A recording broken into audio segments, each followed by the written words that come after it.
Buenas noches. El bombardeo del avión de la Malasia no es solo una tragedia, sino que también se ha convertido en un conflicto que se agrava día tras día. Para hablar sobre eso, ese atentado es un problema humano, es un problema también comercial. Tengo a mi lado a Paul Finizio, abogado de víctimas de accidentes aéreos, y también está el analista político, escritor y periodista Bernardo Jurado. Buenas noches.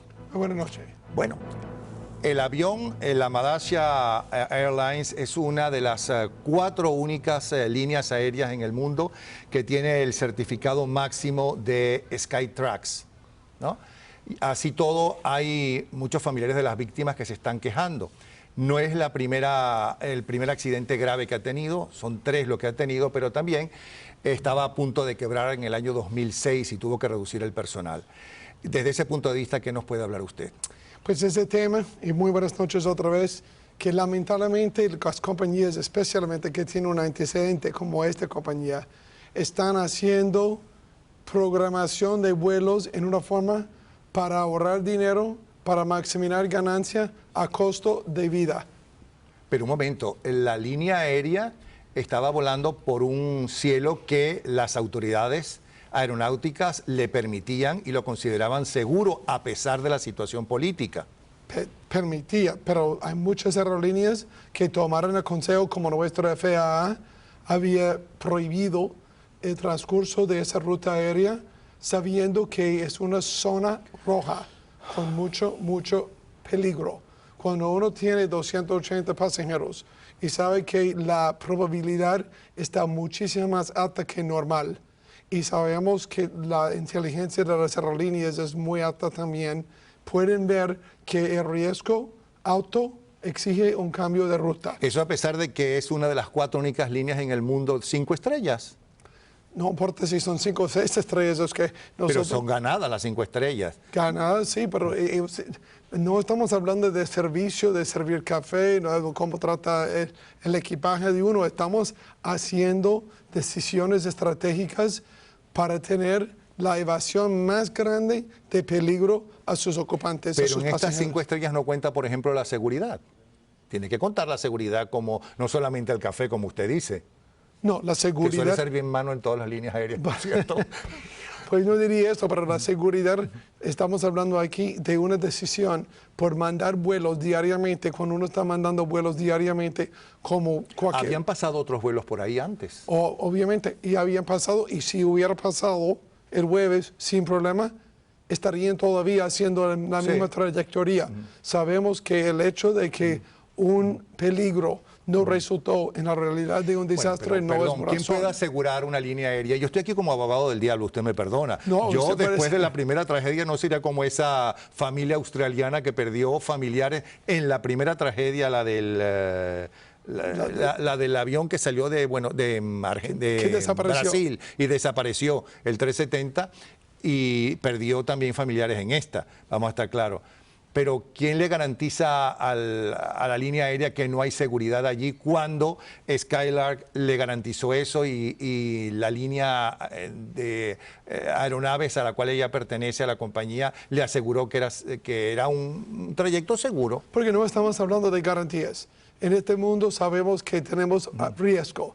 Y la probabilidad de riesgo aumenta cuando estamos hablando de una zona donde en la tierra hay guerra.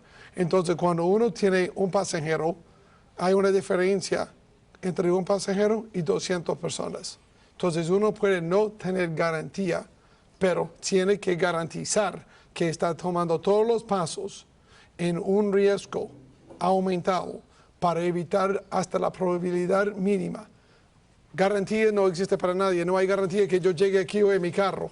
Sin embargo, yo sé la ruta más segura y yo sé cómo manejar mi carro. Entonces hay que hacerlo en una forma que evita. Y nosotros sabemos que otras aerolíneas estaban aprovechando de una ruta aérea totalmente diferente. ¿Por qué? Para evitar cualquier riesgo. Es como cruzar este lago que tiene pirañas o el otro lago que no tiene pirañas. ¿Cuál es la manera más corta? Con pirañas. Pero van a hacerlo así, con 280 personas en el barco, no creo.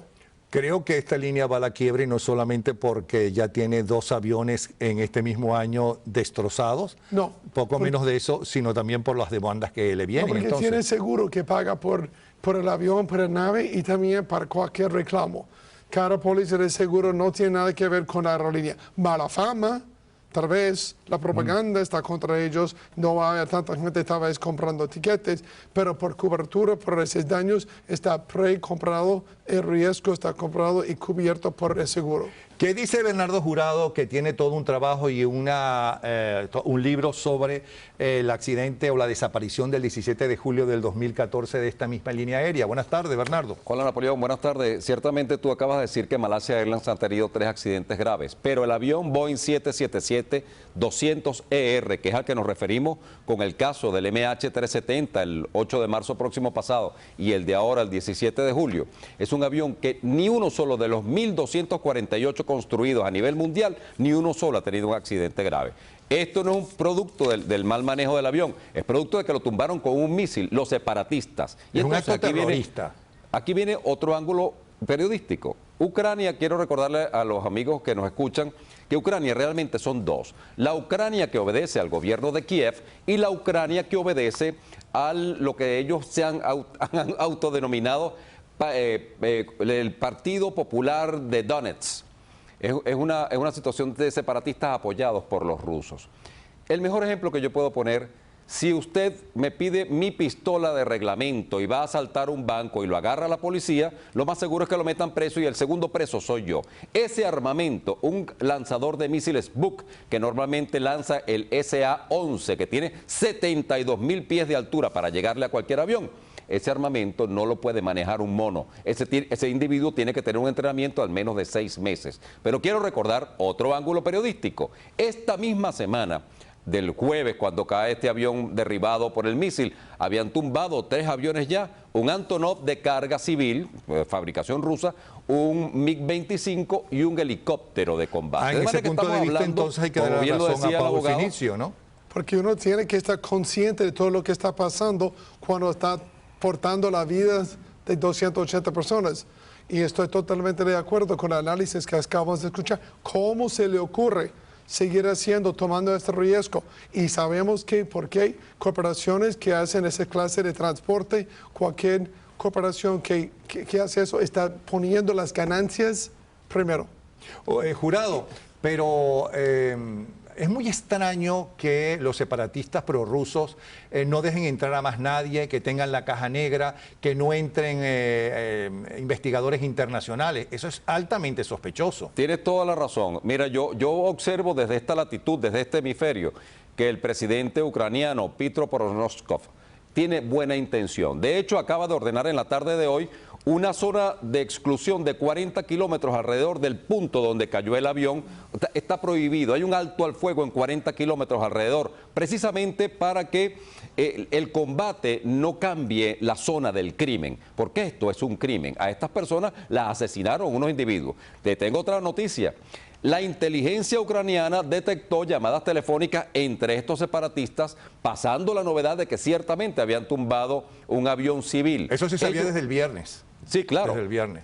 Bueno, Obama también dijo y se hizo la misma pregunta en cuanto a los separatistas prorrusos y por qué ese afán de ellos guardar todas las pruebas que pudieran tenerse de quiénes son los responsables de esta matanza. Bueno, mi opinión es que ellos son unos forajidos, Napoleón. Son unos forajidos avalados por la Rusia de Putin. Esto es un grave problema de corte geopolítico, porque Putin no puede ocultar, porque usted, señor, no puede comprar un lanzador Buk de misiles SA-11 en Home Depot. Usted tiene que tener, no solamente que se los venden, sino que les dan un entrenamiento para los protocolos tecnológicos de lanzamiento de ese misil. ¿Usted qué dice? En fin, ¿Y por qué no la demanda al gobierno ruso? Porque el gobierno ruso... ¿Quién dio las armas? ¿Quién enseñó a manejar esas armas? ¿Quién es el responsable de esa separación? Bueno, pregunta, uno que es víctima, que pierde su madre, su padre, sí, bueno, su hermano, no tiene a mirar a nadie más sino la aerolínea. No, yo le pregunto al abogado, a usted. La aerolínea, digo yo, después de resolver los reclamos y compensar con algún un monto justo. Después puede buscar contra cualquier otro gobierno, contra cualquier torre, cualquier separatista. Lo que quiere la familia que ha sufrido la pérdida de un ser humano es cerrar este aspecto de su vida con compensación que viene del análisis de negligencia. Y una persona tiene alto nivel de obligación. Y si lo viola y no cumple, es negligente. Porque la protección de la vida de una persona que está en un avión está totalmente en las manos de la compañía. Tiene usted razón. No es la única sangre que se derramó en las últimas horas, en los últimos días. Este domingo fue un domingo sangriento en la Franja de Gaza y quisiéramos saber un poco qué fue lo que sucedió y por qué no termina y no hay un nuevo alto al fuego como en 3 ocasiones ya en años anteriores se llevó a cabo. Buenas tardes. Buenas tardes. ¿Qué dice usted a eso? Bueno, a mí me parece que esto es un problema de que tenemos dos partes aquí, Israel y tenemos a Hamas. Israel quiere llegar a algún tipo de negociación, Hamas no acepta la existencia de Israel. Es muy difícil llegar a algún tipo de negociación cuando una de las dos partes dice que la otra parte no tiene derecho a existir. La Franja de Gaza se ha creado una infraestructura de terror, los túneles famosos, lanzacohetes y un ataque incesante en contra del Estado de Israel. Es decir, Israel, 2/3 partes del pueblo de Israel está sometido a ataques terroristas 24 horas al día porque este territorio se está usando para lanzar cohetes continuamente contra blancos de civiles. Una cosa que es un crimen contra la humanidad y es un crimen de guerra si se pudiera argumentar que hay un estado de guerra. Así que yo creo que es imposible llegar a una negociación. Pero entonces Israel lo que busca es conseguir los túneles, porque no va a acabar con Hamas, ni mucho menos. Mira, Israel está buscando, el objetivo primordial de Israel es buscar la seguridad y la integridad del territorio israelita. De esa forma tiene una limitación, el tiempo que puede estar en este tipo de actividad, este tipo de invasión militar y las críticas internacionales que se están reuniendo ahora para proyectar a Hamas como una víctima de una agresión israelita. De esa manera Israel tiene el tiempo limitado para lograr la seguridad que ellos buscan, buscando los túneles, buscando donde están abasteciendo estos cohetes, y yo creo que ese tiempo va a ser limitado, pero yo creo que tarde o temprano Israel está buscando de inmediato una seguridad para su pueblo. Quisiera saber la opinión del embajador palestino en Argentina, Walid Ibrahim Muhammad. Buenas noches. Buenas noches. Bueno, lamentablemente no escuché lo que habló el señor.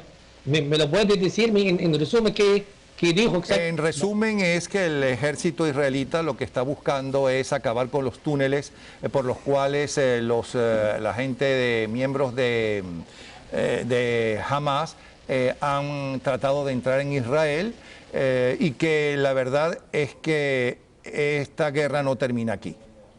Bueno, yo simplemente lo que quiero decir es por qué se molesta el ejército israelí para buscar a los túneles y destruir a los túneles. Tiene un camino más corto y más simple, que es cumplir con las resoluciones del Consejo de Seguridad y retirar los territorios ocupados y dejarnos vivir en paz. En ese sentido, Israel no necesita que violencia, no necesita quejarse. Lamentablemente, el fondo del problema es la ocupación. Franja de Gaza es 350 kilómetros cuadrados con 1.700.000 habitantes. Es el lugar más poblado del mundo. Está sin agua, está bloqueada más de 8 años por mar, por tierra, por aire. No se puede utilizar el aeropuerto ni marítima. El pueblo está en un cárcel cerrado totalmente, no puede entrar ni una aguja dentro con el sentimiento de Israel. Entonces, es la ocupación, lo que significa es una agresión permanente contra el pueblo palestino. Entonces Israel no necesita hablar de túneles y alejarse de la verdad que son fuerzas ocupantes violando el derecho internacional, desobedeciendo las resoluciones de la legalidad internacional para dejar un pueblo sentir y vivir libremente en su propia tierra. Walid, ¿y no será que la única víctima aquí es el pueblo tanto de Palestina en primer lugar, porque tiene más muertos, como el pueblo de Israel? Y estos ataques de Hamas al pueblo de Israel, a pesar de que su gobierno está en contra de esos ataques y la respuesta que tiene que dar Israel. Bueno, en este sentido, cuando hablamos entre dos pueblos, realmente no podemos comparar entre un pueblo ocupado, un pueblo ocupante. Ahora usted está hablando de la gente que está viviendo en Tel Aviv. Están gozando, están bailando, están en discoteca, están viviendo la vida lo más sano que hay. Y un pueblo palestino está bajo bombardeo y no tiene refugio. Imagínate, no tiene refugio. Ni siquiera las casas que fueron destruidas en el año 2009 fueron construidas. Imagínate que esta gente, ¿cómo pueden construir refugios? No hay refugios para el pueblo palestino. Entonces, no hay comparación absoluto. Claro, un momentico, yo no estoy comparando en absoluto, al revés, dije que la mayor mortandad es de los palestinos y que son las víctimas, los pueblos. No, yo no estoy, los pueblos, el pueblo palestino es el que está víctima, realmente, porque no se puede hablar de 1 o 2 muertos contra 580, ¿me entiendes? A ver, dame el bombardeo de misiles de Hamas, dame cuántos civiles han muerto. Vamos a hablar de la verdad en números. Los números que se hablan. No hay 2 muertos en Israel por civiles. Todos los muertos, las bajas de Israel son soldados militares. Pero lo que está pasando en la Franja de Gaza, según la Human Rights Watch, Israel está bombardeando objetivos civiles deliberadamente. Quiere decir, 90% de los objetivos son civiles. Por eso Israel está acusando. Perdone, Walid, estamos de acuerdo con lo que usted está diciendo, queremos escuchar qué dice Al-Milian. Yo no estoy de acuerdo con eso, me parece que eso es un disparate, una hipocresía. ¿Cómo usted va a someter a un territorio soberano, el Estado de Israel, a los civiles de Israel, un ataque 24 No, yo estoy de acuerdo en el sentido de que las víctimas, la mayor cantidad de víctimas son los civiles, son los palestinos. Sí, pero eso es la culpa de estos grupos terroristas que usan a su población como escudos humanos. Francamente, la infraestructura de ellos en la Franja de Gaza lo han hecho entre el pueblo mismo y no tienen piedad. Es decir, ellos instigan este tipo de ataque y entonces ahora se quejan de la reacción de un país soberano. Vaya, eso es como decir que 2/3 partes de los Estados Unidos, 200 millones de habitantes, estuvieran sometidos a ataques de un territorio como en Canadá o en México y esperar que el gobierno americano se quede callado. Y entonces si reacciona, ese vecino se queja de la agresión norteamericana.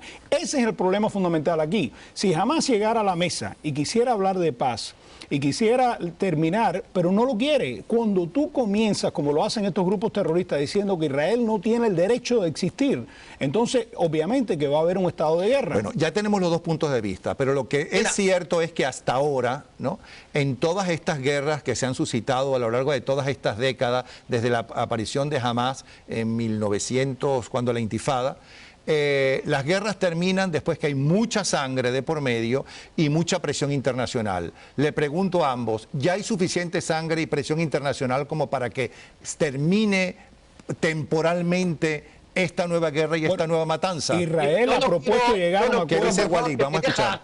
Sí, por eso, por favor.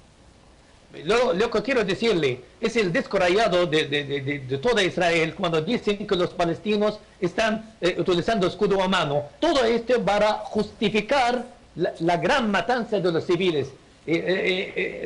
Todos los organismos internacionales, Human Rights, Amnistía Internacional, del año 2009, investigaron y quedaron con pruebas de que no había escudos humanos, La Franja de Gaza está permitida facilidades a todos los medios de comunicación, no como Israel, para entrar a todos los barrios de Franja de Gaza. Ahí son testigos los periodistas. Es mentira, este señor no va a mentir ante la opinión pública. Walid, pero es suficiente. Pero el pueblo palestino también, quiero contestar a la pregunta de usted. Sí, por favor. El pueblo palestino lo que más necesita de la paz. Porque nosotros el pueblo más perjudicado. Somos el pueblo bajo la ocupación. Somos el pueblo que no podemos circular de un sitio a otro. Tenemos el muro del apartheid. Tenemos la cara del soldado frío frente a nuestra cara, reprime a todo el pueblo, asesinan al pueblo, confiscan la tierra de los palestinos, queman a la gente viva, ¿me entiendes? Todos estos son grandes evidencias. Israel no puede obviar absolutamente. Queremos la paz, pero ¿la paz cómo? Bueno, ¿le puedo contestar? Vamos a ver qué nos dice Almilian. No hay suficiente sangre y suficiente... Yo te entiendo, pero esto me parece que es una hipocresía. Decir por un lado que quieren la paz y se le ofreció una oportunidad a llegar a un acuerdo de paz ahora a través de mediación de otros países árabes y no lo quisieron hacer. Si quieren la paz, ¿por qué tienen que almacenar un arsenal de más de 10.000 cohetes y estar disparando algunas veces 100 o 150 cohetes diariamente y tirándolos a áreas de civiles, no a blancos militares? A mí me parece que... Pero usted está hablando de Hamas, claro, pero de Hamas. No del gobierno palestino. No del gobierno palestino. No está de acuerdo con pero eso. El gobierno palestino mantiene su reconocimiento de Hamas como una entidad política. Y la realidad es que Hamas es un grupo terrorista que está desesperado en estos momentos. Ha lanzado este ataque para provocar una reacción de Israel. A la misma vez van a llegar al momento que van a buscar una negociación. Pero la pregunta que le digo es, en las anteriores oportunidades tuvo que haber mucha sangre y mucha presión internacional. ¿No hay suficiente sangre y presión internacional todavía como para parar eso según su punto de vista? Yo lo creo que lo existe ahora en este momento y yo creo que vamos a ver que Hamas reconoce que su posición es insostenible, que no puede resistir a las Fuerzas Armadas de Israel y se va a llegar a un acuerdo. Pero que mientras Hamas no quiera reconocer el Estado de Israel, el derecho del pueblo de Israel a existir, y lo han dicho en su propaganda, quieren borrar a Israel del mapa. Mientras que ellos mantengan esa postura, vamos a continuar en este estado de guerra y van a haber otras guerras y más derramamiento de sangre. Cuando regresemos, ¿qué hay detrás del asesinato de un alcalde en Venezuela? ¿Narcotráfico o represión de una dictadura? También la bahía de Miami continúa teñida de rojo luego del accidente fatal el pasado 4 de julio y una viuda ahora es no multimillonaria, bimillonaria gracias al cigarrillo. También James y James, no se muevan que no es un tragualenguas. Ya regresamos.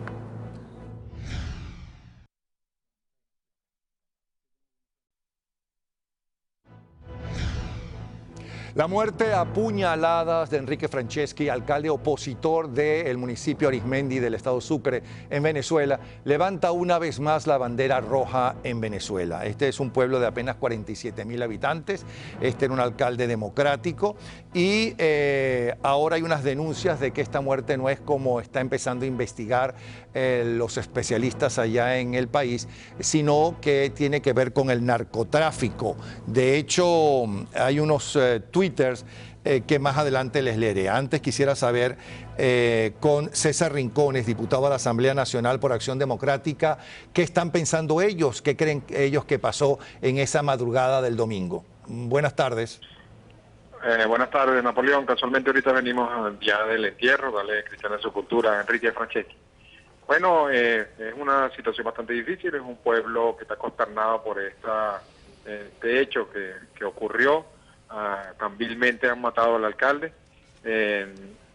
No estamos esperando las investigaciones. Casualmente, Napoleón, en el momento que estábamos el entierro en la misa, hubo una confusión en el pueblo, un operativo policial con las Fuerzas Armadas, hizo que se dispersara todo el entierro, se creó mucha confusión, el pueblo de verdad salió corriendo, o sea, fue una situación bastante tensa. Se están dando muchos operativos ahorita en el pueblo de Río Caribe, pero no sabemos todavía el informe final que va a presentar el CICPC en esas investigaciones. No queremos entorpecer de cuál sería el resultado y las causas de esa muerte tan fea contra Enrique Franceschi. Hay dos versiones en este momento. Según el cuerpo investigativo, aparentemente sería una de las 13.000 personas que solamente en el año 2013 asesinaron en Venezuela. Estamos en el 2014. Supongo que como todas las cifras negativas se superará este año. O hay otra versión que dice que él tenía un programa de radio, corrígeme si no es así, según el cual en ese programa de radio estaba atacando el narcotráfico, que desde Oriente envían o trabajan para llevar el narcotráfico y la cocaína a Europa y que es una venganza de los narcotraficantes. ¿Qué se dice en el Partido Acción Democrática, en el cual usted pertenece y pertenecía el alcalde? ¿Qué se cree? Mira, primero, Enrique en verdad no tenía un programa de radio, simplemente su actuación como alcalde era una persona que lo quería todo el mundo, lo respetaba, él no le gustaba usar guardaespaldas, él decía que no tenía enemigos, que nadie iba a atentar contra él. El móvil de que pudo haber sido venganza por grupos narcotraficantes. Oye, lo que hemos visto y los casos que se han presentado en esta zona de Oriente, que es tan común, y lo digo así, que a ustedes les parecerá extraño, pero es tan común, los casos de narcotráfico, las soluciones de ellos es a tiros, o sea, con pistola, y son muertes de sicariato con muchas balas encima. Pero lo que le pasó a Enrique no me parece que es ningún caso de venganza de narcotráfico. Hubo ensañamiento en la acción hacia su persona, se ve que hubo odio de las personas que hicieron eso. Nosotros le decíamos, esos cargos traen muchos enemigos gratis, y sobre todo en la polarización, en la anarquización que hay aquí, el radicalismo que hay aquí en el país. Pero, insisto, vamos a esperar que nos dicen los cuerpos de seguridad en el pueblo, en el partido. Estamos apegados a que nos den el informe, queremos la verdad, queremos justicia. Bueno, y aquí lo que sí tengo... te puedo anunciar, Napoleón, y te lo puedo decir, creo que como por primicia. Dime. La última información que nosotros manejamos es que ya esas personas fueron detenidas. Hace más de una hora y media, fueron detenidas, están ahorita en la fase de... Y pertenecen a una conocida banda local, ¿no? No, la verdad que no sé porque no te conozco sí quiénes son los detenidos. Es que de un principio también acusaron a una banda local de asaltantes de ser los responsables. Pero fíjate, Rincones, aquí tengo dos tuits del periodista Ricardo Guanipa. El primero dice: el narcotraficante Diosdado Cabello estuvo en Carúpano y fue quien dio la orden de matar al alcalde en Río Caribe. Hay testigos. Y otro Twitter de Ricardo Guanipa dice: el testigo que acusa a Cabello como autor intelectual del asesinato del alcalde de Río Caribe, le pedí no declarar en el CICPC, es decir, la policía que investiga, sino en el FBI. Mira, no tenemos ninguna información de ese tipo. De verdad que en el momento que ocurrieron los hechos, con nosotros se comunicó el presidente de la República, el presidente de la Asamblea, el gobernador. Por cierto, estaba ahorita en el pueblo de Río Caribe en el entierro del alcalde. No manejamos ninguna información de ninguna orden del presidente de la Asamblea. No sé de dónde salen esos Twitter, al menos no es lo que nosotros manejamos. No nos hacemos eco de esas acusaciones. Esperamos las investigaciones del cuerpo policial. Perfecto. Aquí tengo a Hugo Hacha, analista político boliviano, experto en narcotráfico. Estoy leyendo que según la Organización de Naciones Unidas, Venezuela es el suplidor número 1 de cocaína a la Unión Europea. Y de Venezuela sale el 51% de los cargamentos de cocaína. ¿Qué información usted que maneja el tema tiene? Bueno, primero que hay que entender que la definición de crimen transnacional organizado tiene una razón. Usted está hablando de Venezuela y en Venezuela la producción de cocaína debería ser imposible puesto que la materia prima esencial para fabricarla no existe. Entonces hay que entender de que Venezuela, que era un país marginal en el circuito ilícito de la cocaína, ha pasado a ser un punto de tránsito y hoy un punto masivo de distribución. La cocaína solamente puede venir de 3 puntos: Bolivia, Perú o Colombia. Perú, a través de un esfuerzo sostenido, ha logrado disminuir significativamente esta producción. Los esfuerzos de las Fuerzas Armadas y el pueblo colombiano han logrado colocar a la FARC en una situación en la que también se ha visto una tendencia decreciente. Infelizmente, en mi país de origen, de acuerdo a los datos de la Oficina de la Casa Blanca para la lucha contra el narcotráfico, Bolivia, se ha quintuplicado la producción. Entonces tenemos que preguntarnos, en este esquema que de otra forma parecería la cadena logística de una multinacional cualquiera, ¿cómo es que Venezuela se transforma en el hub, en el punto de distribución, en el centro de una estrella que, proyectándose hacia América del Norte y Europa, lleva este producto que causa tanto dolor, tanta muerte y que puede tener efectos perniciosos en la vida y en el cotidiano de las sociedades, como puede serlo muy bien el asesinato de esta autoridad política en Venezuela? Porque estos datos son de la ONU. Absolutamente. Es el primer suplidor. Ahora, Bolivia, ¿por qué es tan fuerte la cocaína y qué tiene que ver su presidente con eso? Bueno, para no entrar en ningún marco especulativo ni que sea mi opinión, yo le transmito una información oficial. El día de ayer el señor Evo Morales Ayma anunció públicamente que cuando sea reelegido hay unas elecciones en unos pocos meses en mi país, él legalizaría toda la coca del Chapare. El Chapare es el centro del país y el núcleo esencial de producción de la coca que se destina exclusivamente a la producción del estupefaciente. Por lo tanto, si la primera autoridad política de un país está anunciando públicamente que legalizará lo que la ley prohíbe, tiene usted que preguntarse, todo ese volumen que ya hoy va única y exclusivamente a la producción de la cocaína, ¿qué destino va a tener? Porque no existe una posible industrialización o un posible destino que pudiera tener este superávit de producción que se va a incorporar al esquema legal de producción de coca, si no es la producción única y exclusiva de cocaína que va a venir a saturar mercados como el brasilero, el argentino, el venezolano, y a partir de allí a su distribución a una escala global que la verdad creo debería preocuparnos a todos por los alcances que tiene y por las consecuencias que trae. Bueno, gracias Hugo Achacha. Cuando regresemos, hay una pregunta que hacerse. ¿Por qué hay que pensar dos veces antes de salir a navegar en las aguas de Miami? También más de 23 billones de dólares recibe una viuda y todo por el cigarrillo. Y James James y más James y James, también celebraremos 45 años del hombre en la luna. No se muevan, que hay más.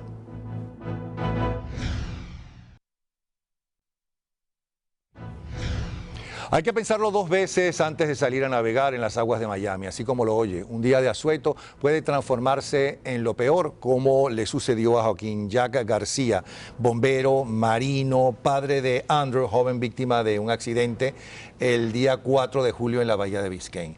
Y a usted le correspondió además encontrar el cadáver de su hijo, ¿no? Sí, porque no tuve ninguna otra ayuda, no había ningún otro barco de bomberos, no había nada, porque ese servicio hace 3 años lo quitaron de servicio. ¿Hasta ese momento tenía esperanza de encontrarlo con vida? Tenía esperanza, como siempre, pero como que yo llevo casi 33 años en tema de esto y me retiré en enero, yo sabía que era muy grave y las posibilidades eran muy pocas, pero existían de todas maneras. Los bomberos, entre otras cosas, son muy admirados en el mundo entero porque arriesgan su vida, ¿no? Por la vida de los demás, pero deben estar muy curtidos y muy duros. A pesar de haber visto más de un incendio y haber apagado más de un incendio y haber salvado más de una vida y posiblemente haber visto más de un cadáver, ¿qué fue encontrar nadando en la bahía de Biscayne un cadáver y acercarse y ver que es el cadáver de su hijo? Bueno, de tantos años de estar en tantos casos, nosotros somos, como usted dijo, duros. Pero para mí, yo estoy entrenado a poder poner la emoción a un lado, hacer lo que tengo que hacer y después tengo mi momento. Y fue terrible, no se lo deseo a nadie. Fue un momento muy, muy duro. Sin embargo, los padres y la familia de la muchachita que estaba con el hijo mío, que también la encontramos el cadáver de ella, estaban en el bote privado mío cuando salimos. Usted me perdona que le haya hecho estas preguntas tan duras y tan delicadas, pero es importante mover a las personas para que exijan lo que usted está exigiendo. Seguro, por eso que estoy aquí ahora. No Diga tengo ningún por qué otro. está aquí ahora. Estoy aquí ahora porque lo que han hecho los políticos y hace 2 años y pico el servicio de Fire Rescue de Miami-Dade Fire Rescue lo quitaron del agua. ¿Los políticos o la crisis económica? Las dos cosas, pero déjame decirte una cosa. En la tierra tenemos 50, 60, 100 unidades de bomberos y de Fire Rescue. En el mismo área teníamos un barco, 2 barcos, lo quitaron los 2. No fue reducir, fue eliminar, que es una cosa que es crimen. ¿Okay? Si tienes cualquiera, hoy este fin de semana mismo hubo otro joven de 24 años que se ahogó en Elliott Key. No había Fire Rescue, Miami-Dade no tenía nada porque no hay servicio. Hubo un avión que se cayó con un muerto, tampoco. Otro herido tampoco. Bueno, Este fin de semana y mañana va a suceder otra Ya aquí vez. están las cifras, el récord de fallecidos por accidentes marítimos en embarcaciones recreacionales en Florida entre el 2010 y el 2013 son los siguientes. En el 2010, 79, en el 2011, 67, en el 2012, 56, en el 2013, 62. Yo quisiera que Álvaro Fernando, guardacostas auxiliar, Distrito 7, Flotilla 73, Coconut Grove, nos hablara un poco de la situación entonces, qué es lo que está pasando.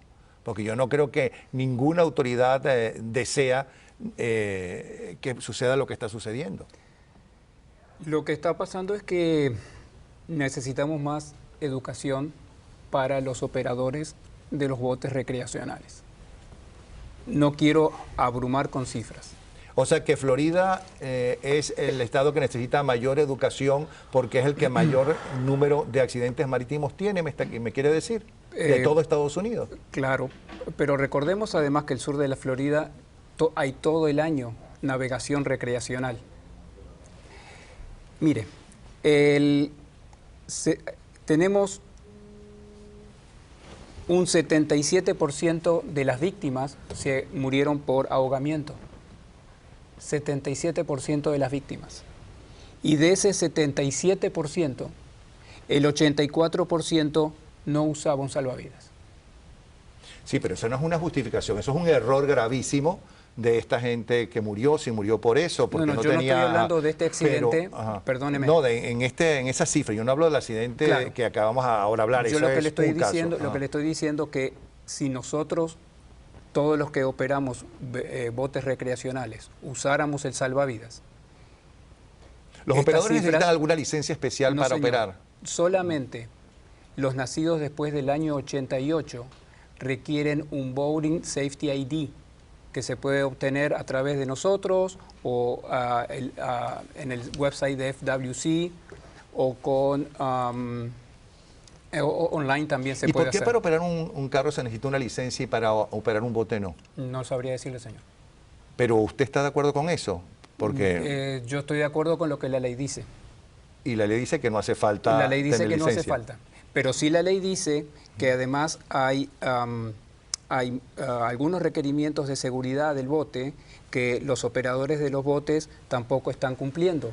Y eso también es falta de información y educación de los operadores de los botes, que en definitiva son los responsables de lo que ocurra a la embarcación y a su tripulación. ¿Cuál es la regulación sobre el alcohol en los botes? Igual que el auto, 0.08. Pero además de las regulaciones del alcohol, los vehículos recreacionales deben tener su registración, los salvavidas. Con respecto a los salvavidas, muy importante, los niños tienen que tener salvavidas para niños y los bebés tienen que tener salvavidas para bebés. No es posible que a un niño, para cubrir un aspecto legal, se le haga usar un salvavidas para adultos. Porque lo si que el yo niño estoy se entendiendo, cae... espero que esté entendiendo mal, Okay. es que usted le está echando la culpa a los infractores de la ley. No, señor. Pero que no hay nadie Es que no estoy acá le para haga una discutirlo. multa. Es que yo no estoy para discutirlo. Yo lo que estoy diciendo es cómo podríamos quizás mejorar con educación. ¿Y esa educación quién debe dársela? Bueno, Porque si no hace falta tener licencia, Claro. porque para manejar un vehículo Mire. uno tiene que estudiar para supuesto. poder sacar una licencia, Por supuesto. con lo cual uno tiene la obligación de estudiarlo Nosotros y estudiarlo bien. Claro, nosotros bueno, damos en Miami cursos. no tan bien porque son más amplios, cosa que es un error también. Pero bueno, nosotros damos cursos, tenemos cursos de pero 6 no son semanas. obligatorios. No, los cursos no son obligatorios. Entonces, las personas vienen si quieren y nosotros les damos un curso. Tenemos cursos de 6 semanas, tenemos cursos de un día, tenemos cursos de un día en español. ¿Cómo podemos presionar para hacer mandatorio que, al igual que para tener el título de manejar el ID, se necesite para evitar justamente esta gente, unos irresponsables, otros por no conocer la ley, etcétera, etcétera, no siga muriendo gente, como en ningún otro estado de este país? Cada estado tiene regulaciones. Hay regulaciones federales y regulaciones estatales. Yo le voy a poner un ejemplo. Las regulaciones federales establecen que todas las personas menores de 13 años deben usar un salvavidas en una embarcación de recreo. En la Florida, esa regulación establece que todos los menores de 6 años en botes de menos de 26 pies deben usar un salvavidas. Deben, pero nadie los va a vigilar, Bueno, ni nadie los va a multar, ni nadie los va a meter a la cárcel, ¿no? Si no lo hacen. En el agua hay 3 agencias que hacen law enforcement, así que, bueno, si usted se cruza con alguna de esas agencias en el agua y ven a su niño que no tiene salvavidas, por supuesto, usted sufrirá las consecuencias. ¿Qué dice Joaquín ya García? Vamos a ver la parte humana, ya vimos la parte legal.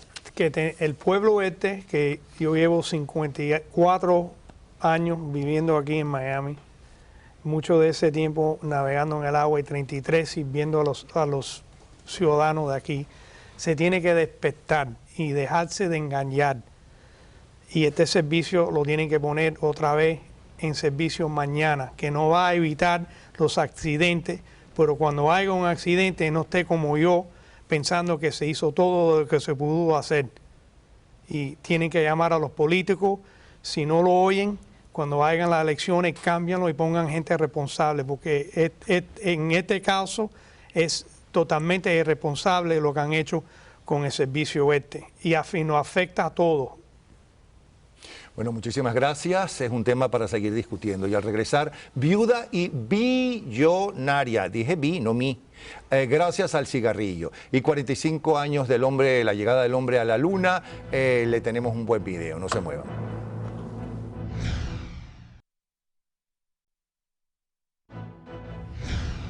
Leo el titular de la noticia. Una viuda gana demanda por 23.600 millones de dólares contra la tabacalera porque su marido murió de cáncer por estar fumando en 1996. Pero no canta en victoria porque todavía no le han dado el dinero. Vamos a ver si lo va a recibir. ¿Qué dice Rick Díaz, abogado de los demandantes de las tabacaleras? Buenas noches. Buenas noches. Mi opinión es muy concretamente de que ella va a cobrar los 16 millones de dólares por daños compensatorios. Pero estoy 100% convencido de que la Corte va a anular la segunda parte del veredicto, que son los 23 billones, o 23.600 millones de dólares. Sí, es difícil hasta calcularlo matemáticamente.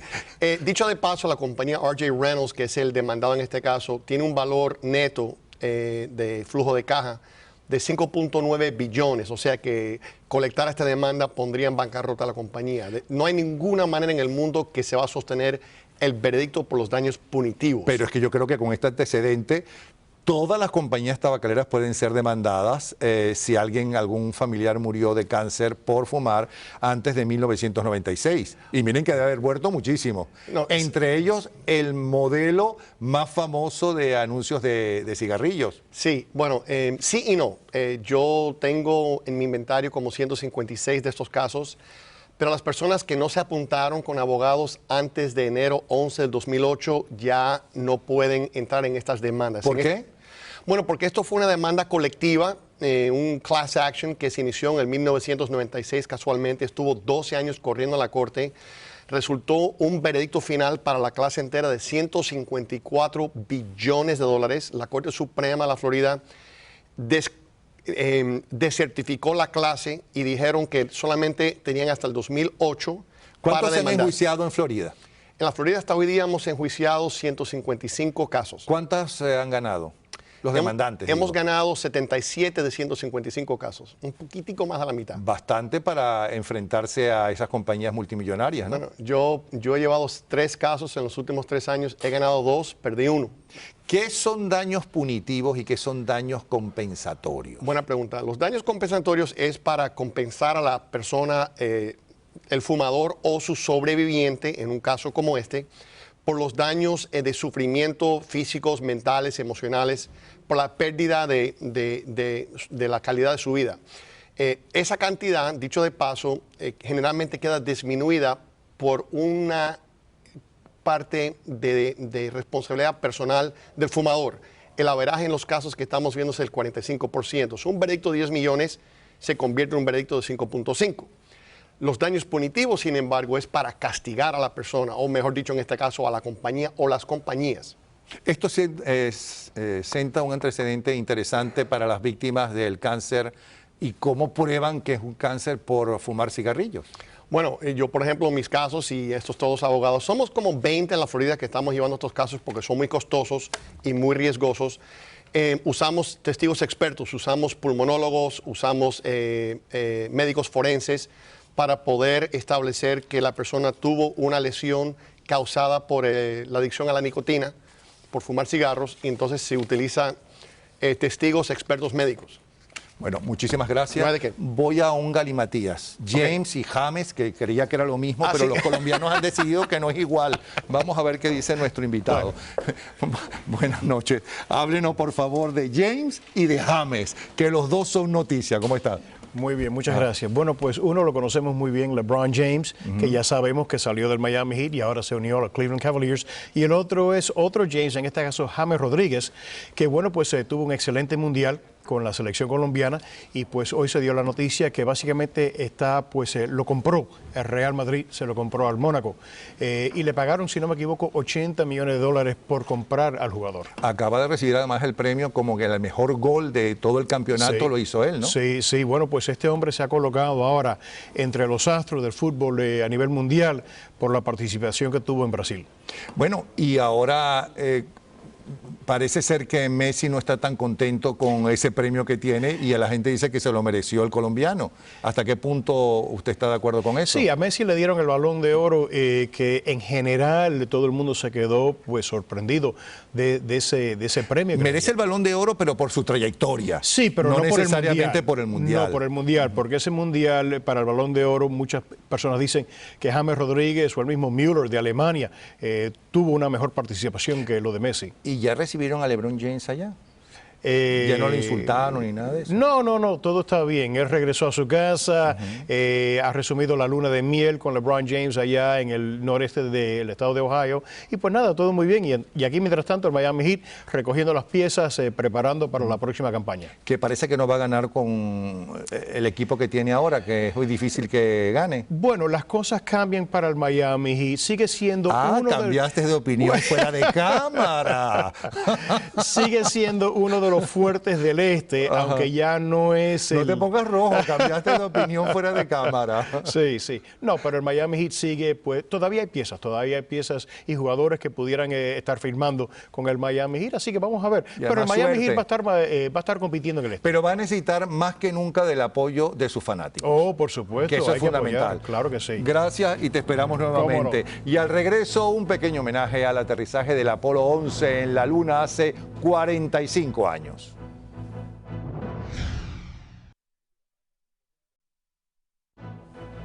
Bueno, me cuentan que María Elvira ya está como los astronautas del Apolo 11, ya está pisando tierra, pero no la Luna, sino la tierra de Miami. Mañana va a estar con ustedes. 45 años de esa increíble hazaña de los astronautas. Se cumplen justamente esta semana. Homenaje a ellos. The only person around that doesn't have TV coverage of the scene. Sometimes it takes about 2 or 3 paces to make sure that you've got your feet underneath you.